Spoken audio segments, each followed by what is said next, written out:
So this morning in the webinar, Let's Talk Security, I just want to go over a few things and introduce ourselves to start with, and then go over what we're going to talk about today.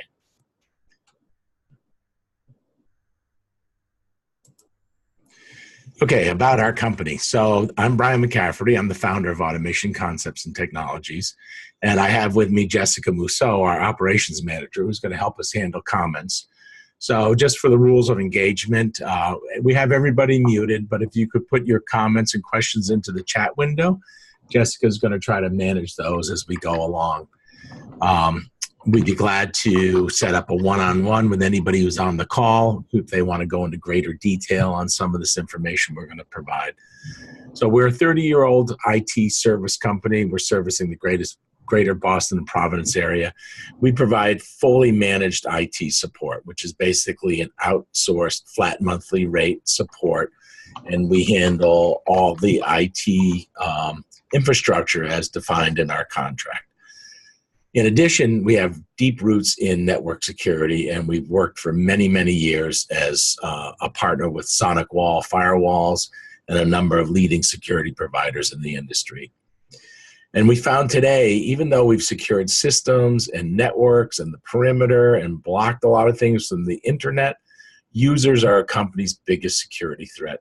Companies are just not investing enough in management, training, and testing the training, to make sure training is actually stuck with their employees. So where is your company on security? If you think that you've not already suffered a breach, you're in denial. Statistics show that almost every business connected to the internet has had some sort of breach. Not knowing is a matter of education, but not admitting a breach may be considered a crime. Massachusetts enabled privacy laws in 2009, and most companies are not even aware. So the Mass 201 CMR, and here's the link, and we'll be glad to share this or email it out to you if you request it at the end of the seminar. And this will give you an idea of the type of things you need to be doing, as well as keeping abreast with technology, not just implementing it and forgetting it, but you have to keep up with the current technology. So what are we going to cover? We're going to cover, I just got bullet points. These are things we've collected over the years.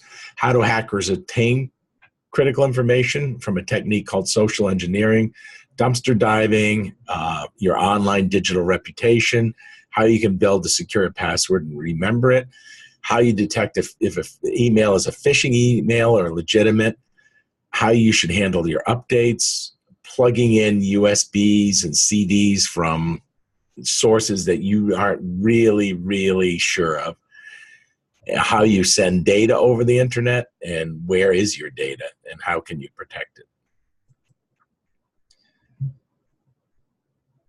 So social engineering was originally, that term was really coined by a hacker, one of the early hackers in the industry, even before the internet was prevalent, called Kevin Mitnick, who used to con his way into telephone company installations, because telephone companies carried the bulk of the data back those days. And it was anything from finding an ID badge, picking up a worker's uniform from the dry cleaners and wearing it into a site and convincing the phone guy on site that they should really be in the switch room, going through all the logs, collecting all the circuit information. Sometimes it was out in going through the dumpster, getting critical pieces of information. People just didn't think to protect things, and they still just throw things away without even thinking that what's on paper. So if somebody calls up and they want you to give them information, the first thing is just tell them you're busy. Say, hey, I need a callback number. Can I call you back in about 5 minutes? So the beauty of a callback is you can check the area code. If it's not a legitimate number, if they don't want to provide a number, chances are you don't want to be giving that person access to your system. You should know who your providers are. If it's a weird number, call the person who normally works on your computers and ask them what's going on. If it really is legitimate and they want your password, tell them to reset your password and let them know when they're done. Let you know when they're done. Then ask them to give you a temporary password, which allows you to reset it. If they can't set your password already, they don't belong in your system.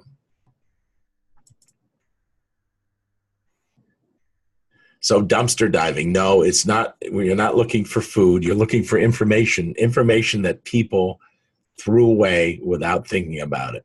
And just like the cops on TV, when they can't get somebody's DNA or information, they wait outside his house and they grab his trash and then they go through it, looking for DNA evidence or some kind of appointment book or some kind of bank statement, anything that they can get.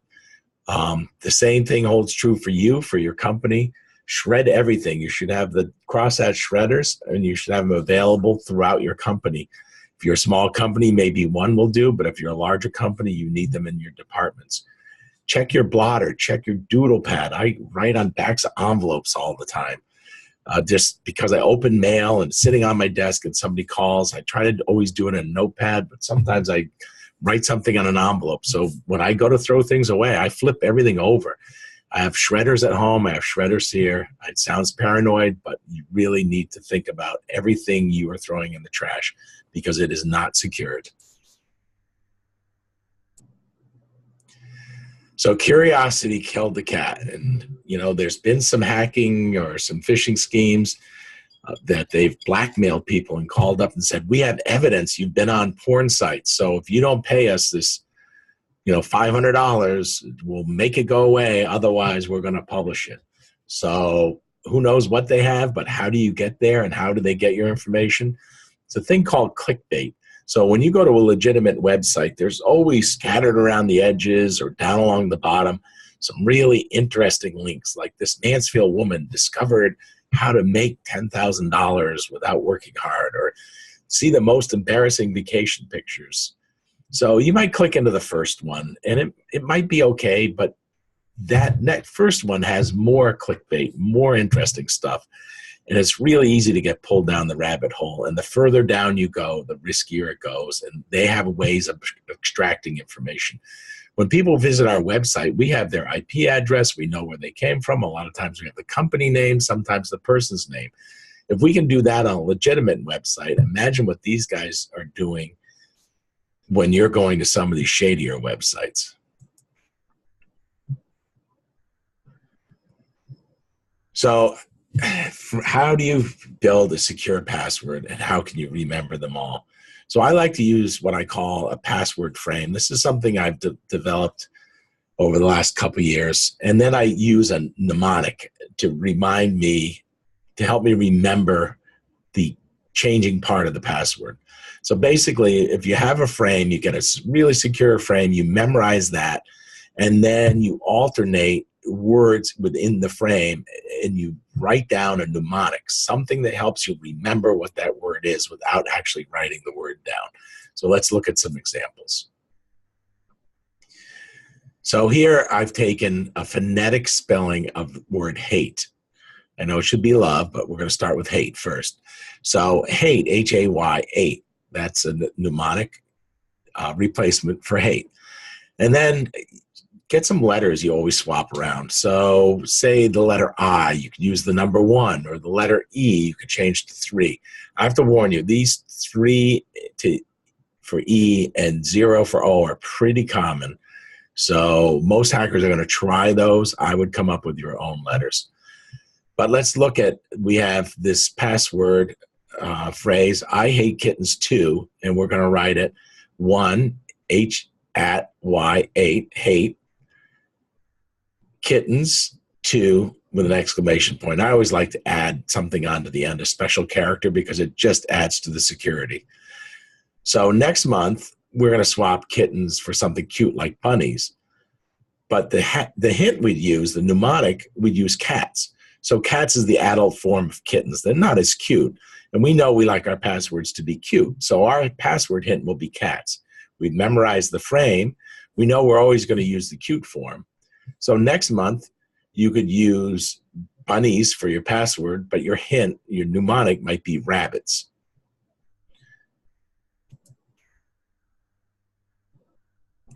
Here's another example. You've used grandma's phone number, at least the last 4 digits of it.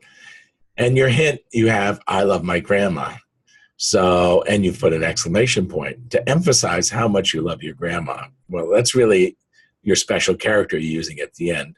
So your password would be W.I.L.D exclamation point. So you've replaced the I with a 1, the O with a 0, the E with a 3, and you've kept that exclamation point at the end. And those, it doesn't always have to be an exclamation point. You might say, every time I see an exclamation point, it really means I'm going to use a $sign. So as many of those substitutes that you can work out, the better off you are. Next month, you might love your Aunt Sue or your cousin Barbara, and you'd use the last 4 digits of their cell phone number, something that's not published, but something you would have memorized. So once you've developed this great password, don't ever share it. Don't share it with your friends. Don't share it with your colleagues. Think about sharing it with your spouse even. You should really have a secure password just for yourself. You want to put new locks on your house or your apartment, then cut 10 keys and leave them around or hand them out to friends and coworkers. So don't hand out your password. Don't tape it on your monitor. Don't put it under your keyboard. You want to take your new car to Boston and tape the key on the windshield. And don't ever write it down in its purest form. Use hints. Use the mnemonics. Anything you can use to keep from writing that password down. And the more obscure the hint that you use, and I don't mean obscure for yourself, something you're going to remember, but somebody looking at it would not remember. So what is phishing and what's spear phishing? So let's look at a couple examples. I've been saving some examples for close to a year now, and I'm going to pull over my email box. So this is my phishing examples folder. So let's look at the first one. Now, when you look at these, you cannot click on the links, but we're going to use a technique called mouse over. So this is from Microsoft. It's got to be, right? Because it's got a weird email address, but it says it's from our help desk support. So that's good. The message is from a trusted sender. Look at that. And it's a very high importance. And it's got the Microsoft logo. All things that tell me this is really good and I should trust it. But then as I start to read, this email catches my eye. That M is a funny typeface. So all I have to do is click here and provide my username and password, right?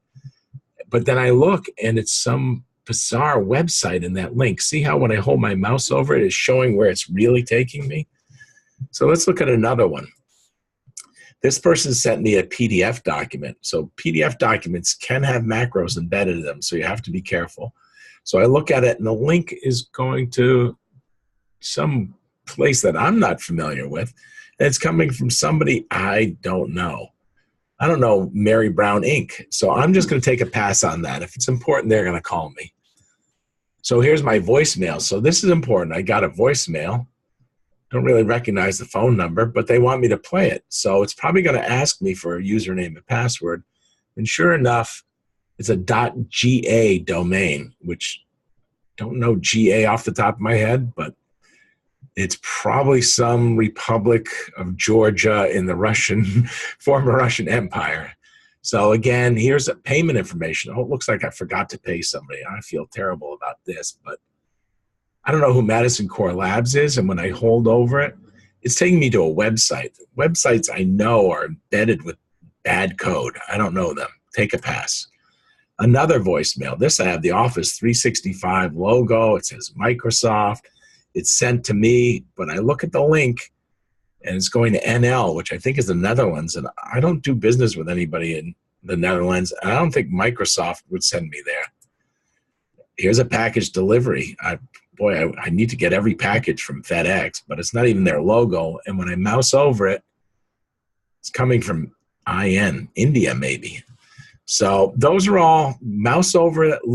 Think about before you click. If it doesn't look like someplace you want to go, put it aside, save a folder, ask your IT person when they're available.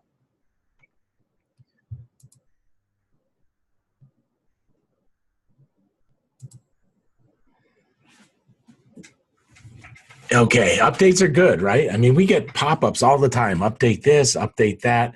With our clients, we try to lock down the updates. We control the updates. We like to know what they are before we put them on. Even Microsoft updates, sometimes they send out updates, typically the first Tuesday of the month. And then a few hours later, all over the industry trades, we see that the update broke a lot of things. We tend to hold those updates if we can and let other people test them and be the guinea pigs before we put them onto your systems. If you see an update, delay it. I know you're in a hurry. It pops up and says, oh, you need to update Adobe, or you need to update this. You're busy. You click yes. That's the worst thing you can do.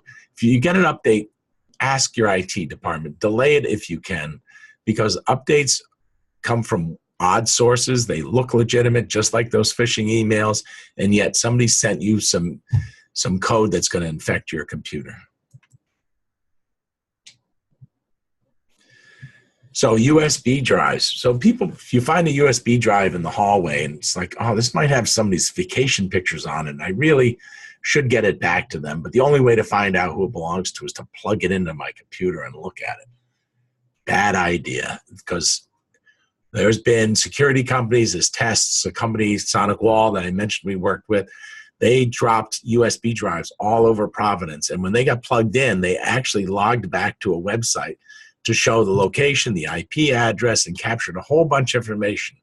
And then they used it in a seminar to show how many of them, I think 80% of the USB drives they dropped had this little hack code on there. It was non-malicious, but it was a hack code that took them to a website and reported in that they had used it. So it means 80% of the people fell for the trick. Same thing is that CD that's on the floor in the restroom, or maybe sitting on the counter, that says 2017 bonuses or 2018 bonuses. Of course, you want to know if you're on the list, or worse, that you're not on the list and your friend is on the list. So you plug that in, and pretty soon you have what's called the rootkit. It takes control of your computer. It may put code on there that doesn't activate instantly. It could be in the form of a time bomb. We had a client that we found they had the crypto virus from a previous provider. It was shortly after we took them over.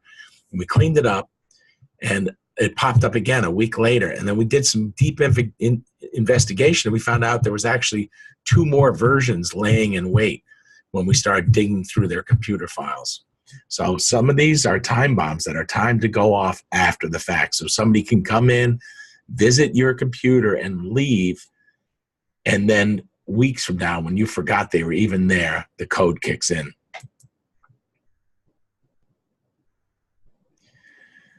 So how do you securely send data? Well, you don't, unless you really have to. And if you do, use encryption. And our latest newsletter talked about using encryption only for secure stuff versus using encryption all the time. If you use encryption only for secure things, then if a hacker is watching your email stream, he knows to just focus on trying to crack those. So it's a pain in the neck, but the more secure practice is to always use encryption when you're sending emails. That way, all your emails encrypted. They spend a couple hours, they unencrypt an email, and they say, hey, let's meet for drinks tonight. So they wasted their time. Chances are they're not going to waste too much time on your other ones. So one-time passwords, there is an ability to develop a one-time password and send it to somebody. So this one-time secret, well, you can send a one-time secret message, and as soon as it's clicked on, it gets destroyed. So you can use that to send a password if you need to.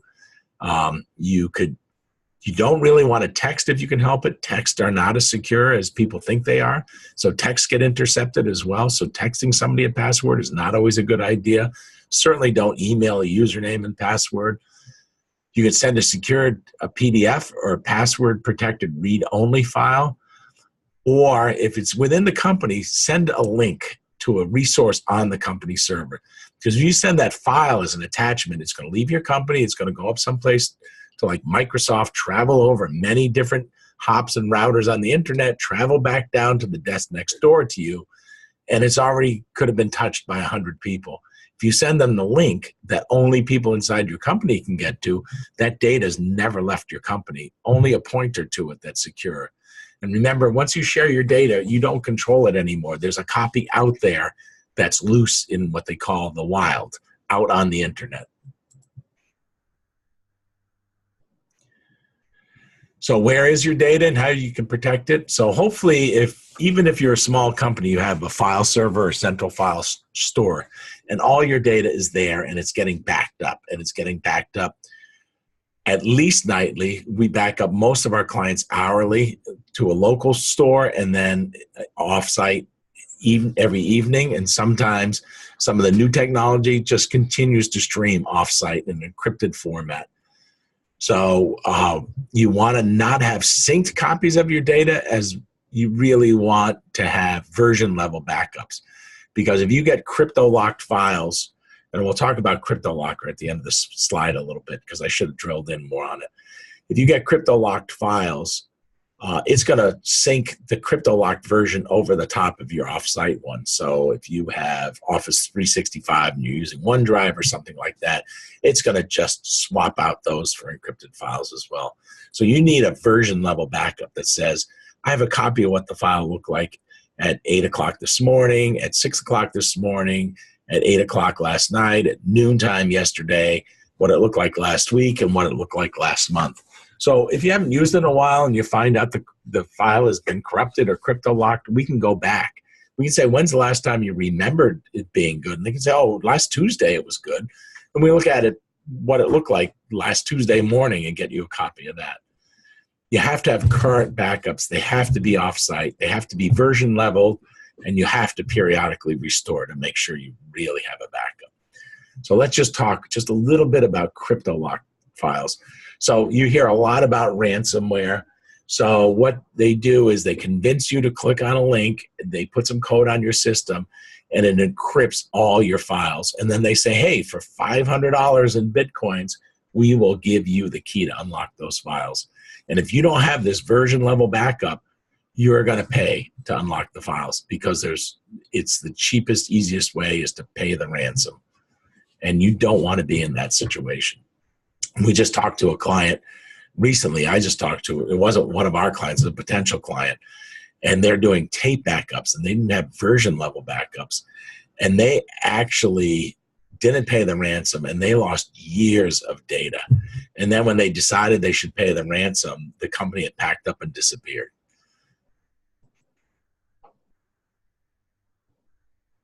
So because we're not doing this interactively, and I've asked people to hold questions till the end, I'm just going to tell you that currently the most secure operating system is Windows 10. And no, it's not a Mac, for those of you who are saying, no, of course it's my Mac. It's not a Mac. And the reason is Microsoft is just gone crazy about patching it. It patches it constantly, Windows 10 operating system. And I just clicked on that, sorry. They patch Windows 10 operating system constantly. And they pay for bug bounty. So a bug bounty is, there's hackers out there, and when instead of exploiting problems they're finding with Windows 10, they're bringing it to Microsoft. And Microsoft is saying, hey, thank you, and here's $10,000 for your effort. And Microsoft's hiring hackers. So, when that guy's on prison release, Microsoft might be saying, hey, I know you did time for hacking, but we want you to hack for us now. But we want you to hack the systems we're developing to find flaws.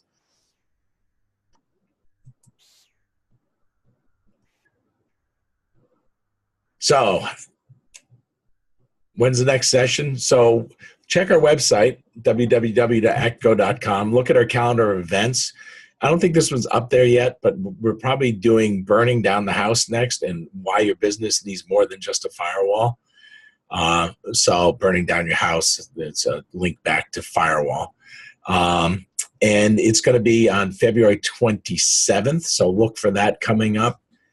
And let's see if we have any questions.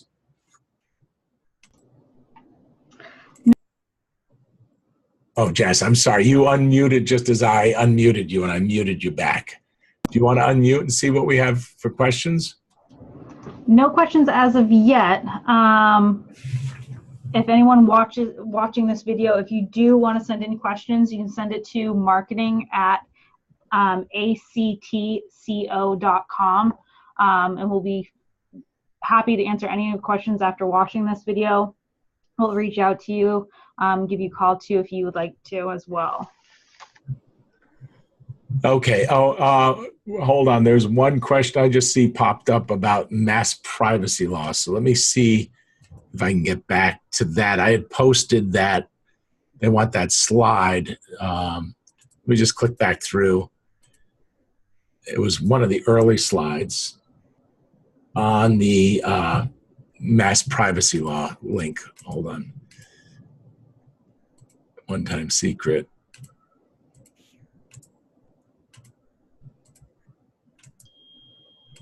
I should get better at doing this, sorry.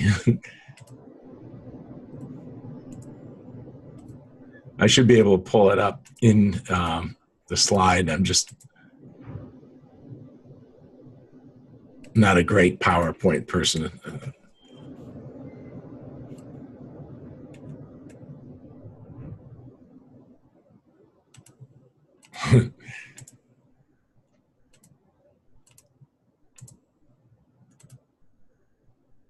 Okay, so we talked about some of this. This should get us to mass privacy law here, I think.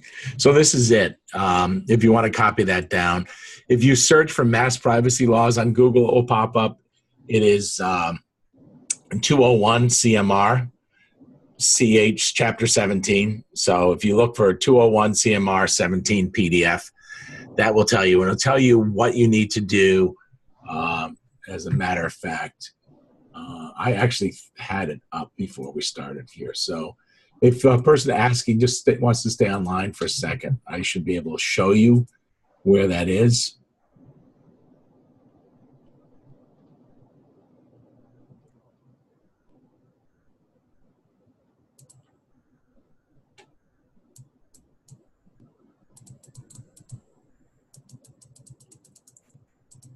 Yeah, I did keep it. Okay. So I'm going to bring that over to my screen. So here's a few of the important things you need to know about it. Duty to protect standards for protecting personal information. So, and without limiting the generality, right, you need to designate a security officer. You need to identify your risks and assess your risks. You need to take reasonable efforts. And you need to this documented. So there's a written information security policy, a WISP, that you should have on hand. So if you haven't done any of this, there's no defense when you have a breach and information disappears. They're going to show up, and the fines are fairly stiff, the penalties for this. So, and it had to be in effect by 2010. So, and personal information is, you'd be surprised what it identifies as personal information. And believe it or not, government agencies are exempt from protecting your information the same way businesses have to protect information. So reasonable restrictions on physical access. So it goes into pretty detailed information. So reach out to us if you have more. We'd be glad to walk you through that. But if there's no more questions, I think we're going to wrap this up. All right. Thank you, everybody. I appreciate it. You have a great day.